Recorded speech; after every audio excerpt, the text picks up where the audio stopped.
Tinapay mula sa langit. A daily morning devotion with CRC family.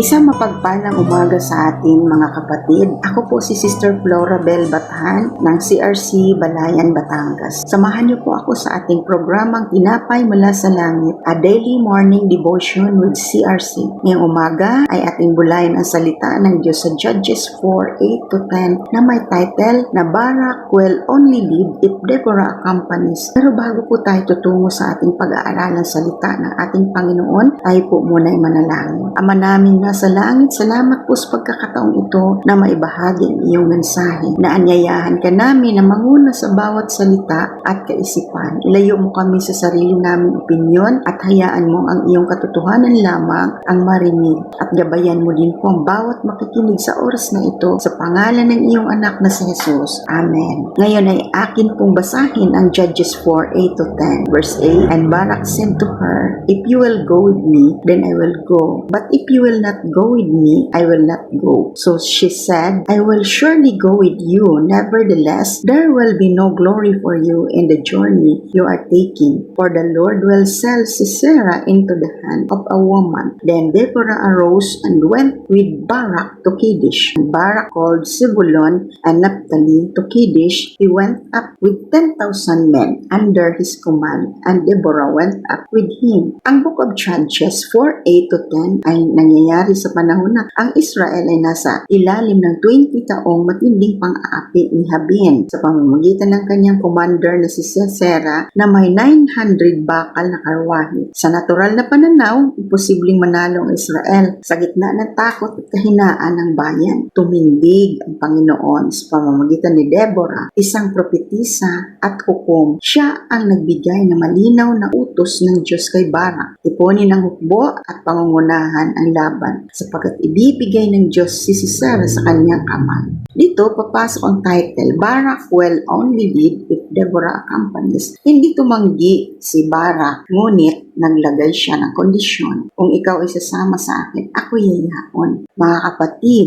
meron po ditong 4 na mahalagang puntos na ating matututunan ngayon. Una, ang tawag ng Panginoon ay malinaw kahit ang sitwasyon ay nakakatakot. Ang Israel ay mahina, ang kalaban ay malakas. Ngunit ang salita ng Panginoon ay siguradong panalo. Pinapakita nito na ang leadership ay hindi base sa lakas ng kalaban, kundi sa tiyakan ng pangako ng Diyos. Ikalawa, ang isang leader ay maaring makaranas ng takot at pag-aalinlangan. Sa context ng digmaan, natural ang takot ni Barak. Ngunit, dito rin masusubok ang pananampalataya. Ang tunay na leader ay hindi yung walang takot, kundi sumusunod kahit may takot. Ikatlo, mahalaga ang espiritual na support. Ngunit, hindi ito dapat maging kondisyon ng pagsunod. Alam ni Barak na si Deborah ang may malinaw na koneksyon sa Diyos. Gusto niya ang presensya ng propetisa bilang simbolo ng presensya ng Diyos. Tama ang hangarin, pero may mali ang kondisyon dahil ang pagsunod sa Diyos ay dapat buong-buo, hindi may kung. Ikaapat, may epekto ang kalahating tapang sa buong karangalan. Dahil hindi lubos ang kanyang pagtitiwala, sinabi ni Deborah na ang karangalan ay mapupunta sa isang babae. Pinapakita nito na ang plano ng Diyos ay matutupad pa rin, pero maaaring may mawawala sa atin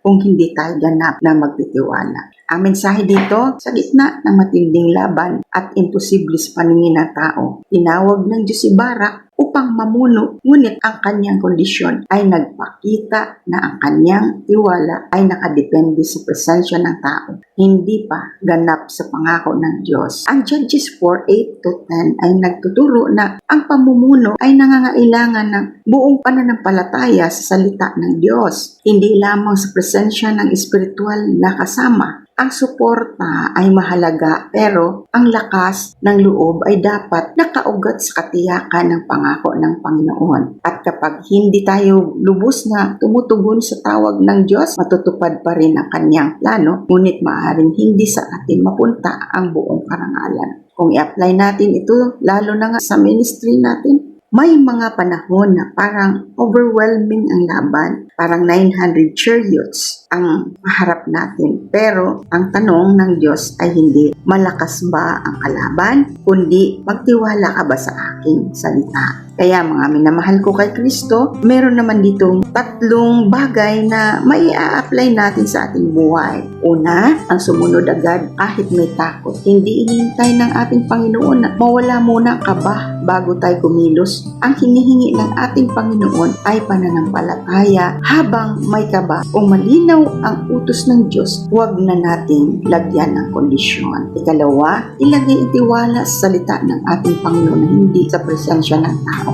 Mahalaga ang suporta ng mga kasama sa ministry, pero ang tunay na lakas natin ay nanggagaling pa rin sa pangako ng ating Panginoon. Kahit sino pa ang mawala o hindi makasama, kung kasama naman natin ang Panginoon, sapat na iyon. Ikatlo, piliin natin ang buong pagtitiwala para maranasan ang buong pagpapala. Tandaan natin ang kalaban, ang kalahating tapang ay maaring magdala ng tagumpay. Pero ang buong pagtitiwala ang magdadala ng buong karangalan sa ating Panginoon sa pamamagitan ng ating buhay. Purihin ang Diyos. Tayo po ay manalangin. Ama naming Diyos na tapat at makapangyarihan, maraming salamat po sa inyong salita na narinig ngayon mula sa Book of Judges 4:8-10. Salamat sa palaala na ang pamumuno at pagsunod ay nangangailangan ng buong pananampalataya at tapang. Kung kami man ay nagkakaroon ng pag-aalinlangan tulad ni Barak, tawarin mo po kami, Panginoon, at palakasin ang aming loob na magtiwala ng lubos sa iyo. Panginoon, turuan mo kaming tumayo sa iyong pangako kahit nakakatakot ang sitwasyon, naway hindi kami maglagay ng kondisyon sa aming pagsunod, kundi buong pusong sumunod sa iyong kalooban. Gawin mo kaming matatag na lingkod, handang manguna at handang manindigan para sa iyo. Samahan mo ang bawat makikinig ngayon, dalhin mo ang iyong kapayapaan, tapang at katiyakan sa kanilang puso sa lahat ng bagay. Ikaw lamang ang maitaas at maluwalhati. Pangalan ni Jesus. Amen. Maraming salamat po sa inyong pakikinig dito sa ating programang Tinapay Mula sa Langit. Patuloy ninyo kaming samahan sa araw ng bukas sa ganap ng ika-5:30 at maaari nyo din i-share ang bidyong ito upang maraming makakarinig ng salita ng Diyos. God bless everyone.